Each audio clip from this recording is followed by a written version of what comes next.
Hello and welcome to the Better You in 2 podcast. I'm your host, Isaac Frimpong, and I'm an artist that loves to read books. I have a YouTube channel where I do 2-minute animated book summaries, hence the name Better You in 2.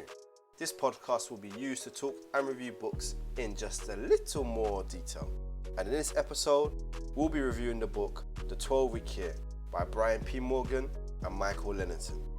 Alright, so before we get into the meat of the podcast, I just want to quickly do an overview of my 2-minute summary, which is available on my YouTube channel, which I highly recommend you go and watch.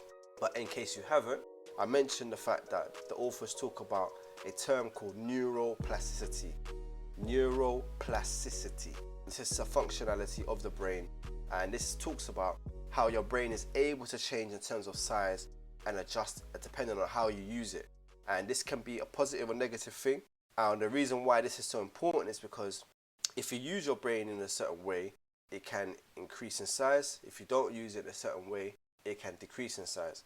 And the functionality of the brain, or the limits of the brain, goes way beyond than what we can think or imagine. And that's why it's important for us to have or find a different way of thinking. Now, when you think about the concept of the 12-week year, it doesn't really make sense. How can somebody get more things done in 12 weeks than you normally get done in 12 months?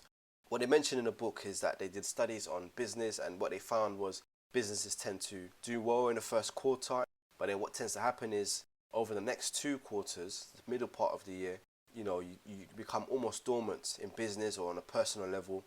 And in other words, that middle 2 quarters of the year is just wasted time.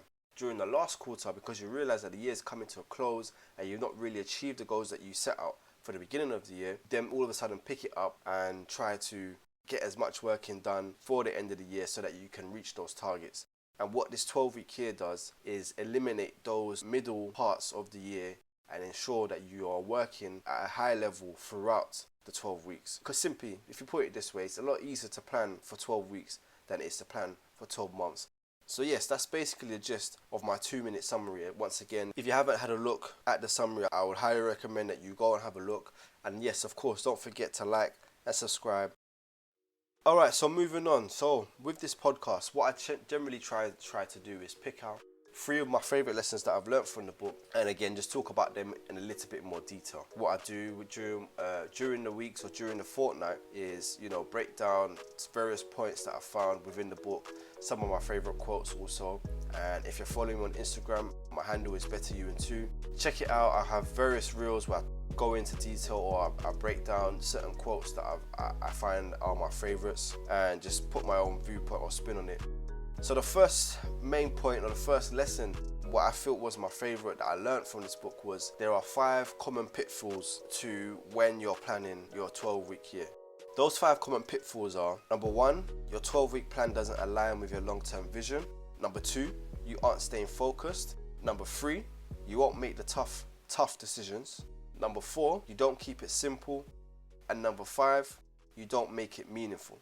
Now, before I get into it, the concept is a 12-week period is a new year. And within a conventional year, you have 4 12-week years. If you want to break it down and you want to draw a comparison, if 12 weeks equals 1 year, therefore 1 week is equivalent to a month, and 1 day is equivalent to a week. So you get the point there that you don't really have time to waste in terms of doing tasks that do not align with your long-term vision. So going back to the first main pitfall, is that your 12-week plan does not align with your long-term vision. I see it as like, you're trying to prepare for the marathon by learning how to drive a car. It just doesn't make sense. If you're training for a marathon, the best thing for you to do is to be going on long runs. If you're someone who is not an athlete, or it's not something that you've done before, you start somewhere. Maybe you do like a 2K run, and then you just keep building yourself up. You run maybe twice a week, 3 times a week if you can, and then every time you run, you just increase the distance. But if you said to yourself, yeah, I'm going to run a marathon, but how I'm going to train for my marathon is do my driving test, it just makes no sense. It's the same thing with your 12-week plan. Your 12-week plan has to align with your long-term vision. The second one is that you're not staying focused. So again, you need to have a strategy in place where you're making sure that you're keeping yourself on track. It's very easy to get off track and be distracted, one of the things that I had to do was to remain focused was delete social media off my phone. So I only have social media on my tablet, or I have to actually physically log in on the computer in order for me to access my social media accounts. This was because that when I was at work, it was very important for me to get my work done as quickly and efficiently as possible. But what I found myself doing was a lot of the time I was spending a lot of time on social media during my working hours, which was hindering me getting as much work done. The reason why that was an issue for me was because if I had not done enough work during the day, what would tend to happen is I would end up finishing a bit later than I should, maybe half an hour, even sometimes up to an hour later, because I didn't get the work done. And then that obviously affects the time that I have with my family when I get home. Getting home half an hour to an hour later, which is the time is already limited anyway. Which goes into the next point, which is you won't make those tough choices. It goes down to the fact that, listen, we've only got 24 hours in a day. You can't have it all. What that means is that when you say yes to something, you're automatically saying no to something else, because simply there is no time to do everything. You cannot do everything in one given day. So again, for me, in that working scenario, saying no to social media during working hours is something that I had to do, because by me scrolling on social media actually meant me saying no to spending the amount of allocated time that I had with my family and my children. The fourth point was you don't keep it simple. So again, why complicate things? Create a plan that's easy to follow. Only stick to the most important tasks that again align with your long-term vision, which leads to the next point. And it says that number 5 is that you don't make it meaningful. There's a saying that goes, purpose is the greatest alarm clock. When you have a purpose and your vision is bigger than yourself, it should be enough motivation for you to get up early and do the work that needs to be done when it needs to be done. Alright, so moving on to the next of my favorite lessons that I've learned after reading this book, The 12-Week Year. The second lesson is called a WAM, which is an acronym for Weekly Accountability Meeting, WAM. Now, the 12-week year, one of the things that I got from this book is that the authors are very much big on planning. And not only just planning, but tracking everything. One of the things that they mentions, I think one of the quotes that said is that, you are the CEO of your life, and it's important, or it's imperative, that you know the numbers. But how can you know the numbers if you do not track what you're doing? So again, you cannot control your results, but you can control your actions. And ultimately, your results come from a result of your actions. As you're going about your day-to-day and you're in your 12-week year, you may be doing certain things. So there may be certain tasks that you need to be doing on a regular basis, but you need to be tracking these things. So for example, waking up early, you might want to track how many times did you wake up early in a week. A few points about this weekly accountability meeting is that it helps you to put accountability into practice. But it's important that you have this weekly meeting with someone that you trust, number one, and number two, that they will tell you the truth. And also what it does is it creates some sort of motivation during the week, because you know that this meeting is coming. You know that you have to answer to somebody at the end of the week. A good example of that is that at my place of work, we used to have regular, what they will call a toolbox talk. And what they will do during these meetings is they will show you a spreadsheet of your KPIs, as I'm sure many of you have heard that phrase, key performance indicators. You'll have various things on there like your first time fix, your cost per job. I'm a gas engineer and I work on servicing and breakdown of boilers. So as we go into properties, we have to try our best to fix them the first time we get in there, and then they'll show you your percentages. They explain to you that you should be above a certain percentage. And as soon as you had these meetings, what it does is it pinpoints where you're doing well and where you're slacking. So if, say for example, your first time fix is going down, or it's not at the level it needs to be, as soon as you go out there and you're going to the jobs, that already is in the forefront of your mind. You're already thinking, okay, as I go into property, all right, I need to get my first time fix up. Is there a way that I can fix this boiler on the first visit, or do I need to go back to go and pick up some parts to come back and fix it on the first time? And you're already thinking about these things that's on the forefront of your mind. And as you're having these weekly accountability meetings, it will have the same sort of impact. You can pinpoint the areas when you look at the numbers, you look at the percentages. Okay, I can see there's a pattern.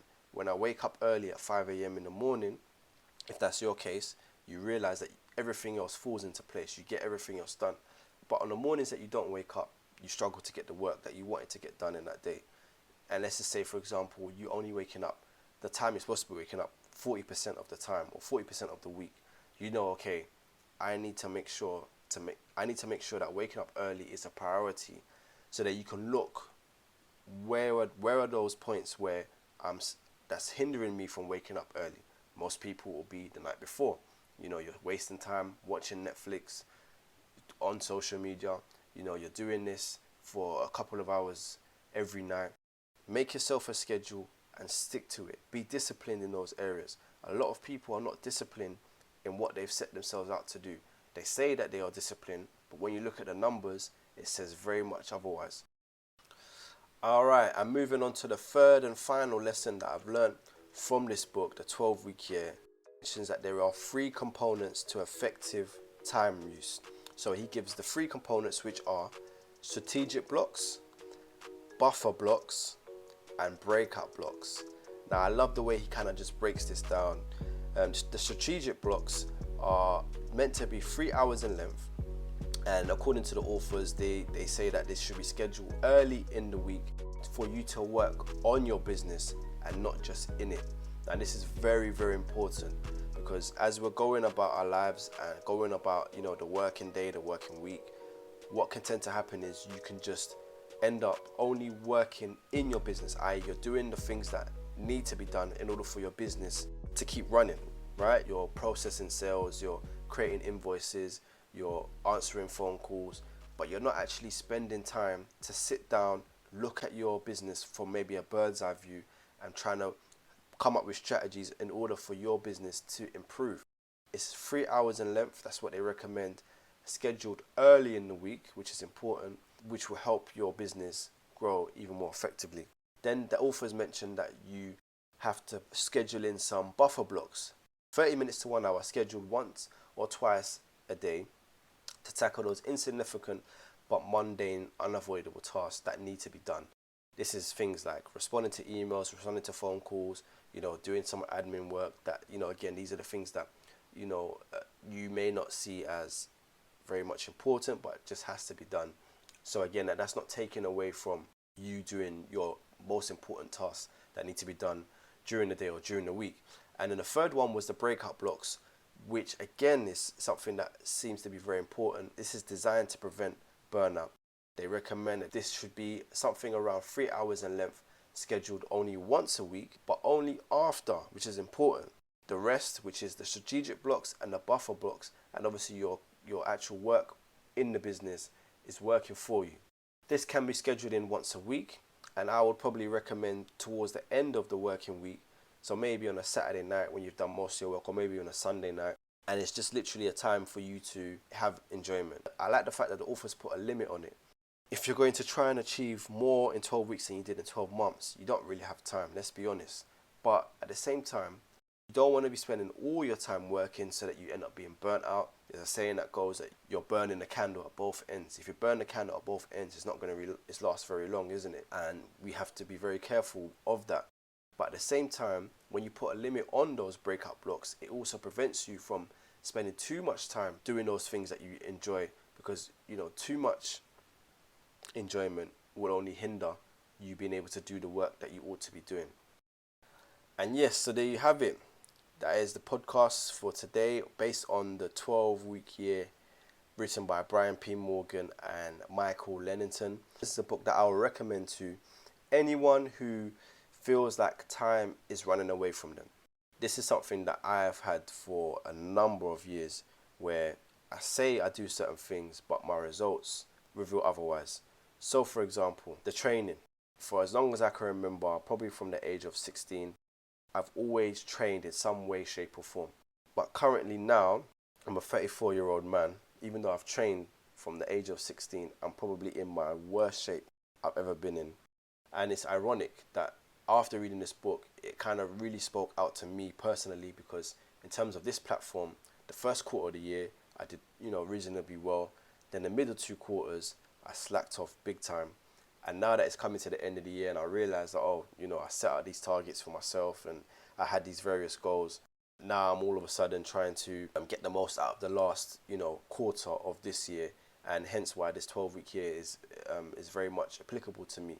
So if you're somebody, like I mentioned about the training thing, is that even though I've had some form of training from the age of around 16 up until now, it's like the compound effect has not worked in my favor, simply because I always tend to have a period of time where I do quite well. Maybe I'll train for about a month, and then once I see some sort of results, I then fall off. I get a bit slack, then fall off, maybe fall off for another month or two, and then it's like, oh, when I realize that, okay, you know what, I'm not as fit or as strong as I was, then I try and bring it back. And I've been doing this. It's like a cycle that I've been doing this, you know, year in, year out, year in, year out. Hence why you don't really see the overall improvement. But now the mentality has changed, where I understand that, you know what, you have to have the compound effect in place, and that means that you cannot slack at any given time or moment. And I really do believe it.